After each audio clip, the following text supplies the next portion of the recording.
आता महाविकास आघाडीचाच गुलाल सोलापूर आणि बारामतीत लागणार असा निर्धार विजयसिंह मोहिते पाटील यांचे बंधू जयसिंह मोहिते पाटील यांनी केलाय।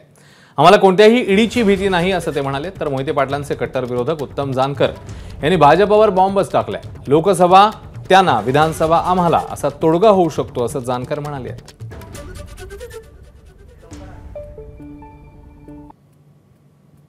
नेते आदरणीय देवेंद्र फडणवीस साहेब यांनी अत्यंत मोलाचं सहकार्य केलं।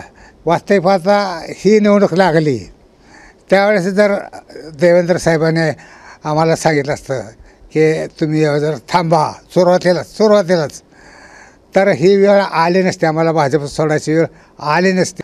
आता तुम्ही निकष करत असताना 5 आमदार निंबाळकरांकडे आहेत म्हणून सांगितलं।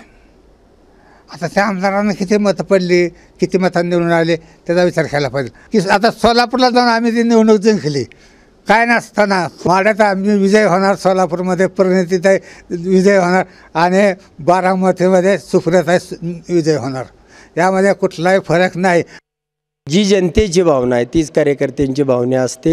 तर त्यांनी सांगितलं की कार्यकर्त्यांना एक शिष्टमंडळ पाठवा, माझ्याबरोबर चर्चा करतील आणि गेल्याच 4 दिवसापूर्वी आमचं शिष्टमंडळ जाऊन त्यांच्याशी चर्चा करून आलं, परंतु आमच्या कुठल्याही कार्यकर्त्याचं त्यामध्ये समाधान झालेलं मला आज दिसत नाही। आमच्या कार्यकर्त्यांची एक भावना झालेली आहे की तुम्ही विधानसभा अपक्ष लढा, लोकसभा अपक्ष लढा किंवा काही मोहिते पाटलाबरोबर सुद्धा युती करा किंवा अजून काय करा, अशाही पद्धतीची भावना या तालुक्यामध्ये।